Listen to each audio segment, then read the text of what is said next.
श्री कृष्ण गीता का उपदेश देते हुए पहले अध्याय का हम प्रारंभ करते हैं। जब कौरव पांडव महाभारत के युद्ध को चले तब राजा धृतराष्ट्र ने कहा, मैं भी युद्ध देखने चलूंगा। तब श्री व्यास जी ने कहा, हे राजन, नेत्र के बिना क्या देखोगे। राजा धृतराष्ट्र ने कहा, देखूंगा नहीं तो श्रवण तो करूंगा। तब व्यास जी ने कहा, हे राजन, तेरा सारथी संजय तो कुछ महाभारत के युद्ध की लीला कुरुक्षेत्र में होगी, सो यहाँ बैठे ही श्रवण करावेगा। व्यास जी के मुख से यह वचन सुन संजय ने विनती करी, हे प्रभु, यहाँ हस्तिनापुर में बैठे कुरुक्षेत्र की लीला कैसे जानूंगा तथा राजा को किस भांति देखूंगा और कहूंगा। तब व्यास जी ने संजय को यह वचन कहा, हे संजय, मेरी कृपा से तुझे यहाँ ही सब दिखाई देगा। व्यास जी के इतना कहते ही संजय की दिव्य दृष्टि हो गई और बुद्धि भी दिव्य हो गई। अब आगे महाभारत का कौतुक कहते हैं, सो सुनो। 7 अक्षौहिणी सेना पांडवों की और 11 अक्षौहिणी सेना कौरवों की, यह दोनों सेनाएं कुरुक्षेत्र में जब एकत्र हुई तब धृतराष्ट्र ने पूछा, हे संजय, धर्म के क्षेत्र कुरुक्षेत्र में युद्ध की इच्छा से एकत्र हुए मेरे और पांडु के पुत्रों ने क्या किया। संजय ने कहा, पांडवों की सेना को व्यूहित देखकर दुर्योधन आचार्य द्रोण के समीप जाकर कहने लगे, हे आचार्य, देखिए आपके शिष्य बुद्धिमान द्रुपद पुत्र ने पांडवों की बड़ी सेना की कैसी व्यूह रचना की है।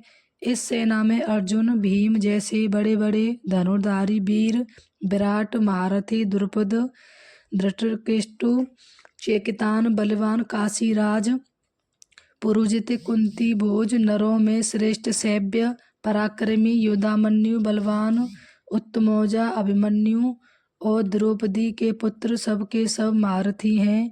हे ब्राह्मण श्रेष्ठ, आपके स्मरणार्थ अब मैं अपनी सेना के प्रधान सेनापतियों के नाम बताता हूँ। आप भीष्म, कर्ण, युद्ध विजयी, कृपाचार्य, अश्वत्थामा, विकर्ण, सोमदत्त का पुत्र भूरिश्रवा और बहुत से शूरवीर मेरे लिए प्राण तक देने के लिए तैयार हैं।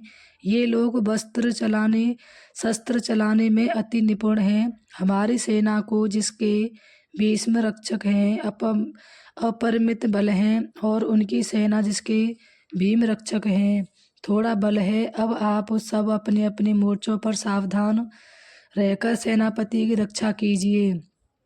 भीष्म पितामह ने दुर्योधन को प्रसन्न करते हुए और ऊंचे स्वर से गरजते हुए शंख बजाया।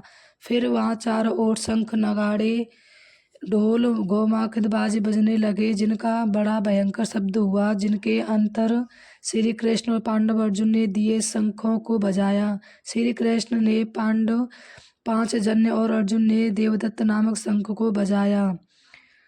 सुबोध सहदेव ने मणिपुष्पक, धनुर्धर किसी राम, शिखंडी, धर्म बेटाट, अपराजित, सात्यकी, राजा द्रुपद और द्रौपदी के 5 पुत्र और महावधु अभिमन्यु, इन सब वीरों ने अपने अपने शंखों को बजाया।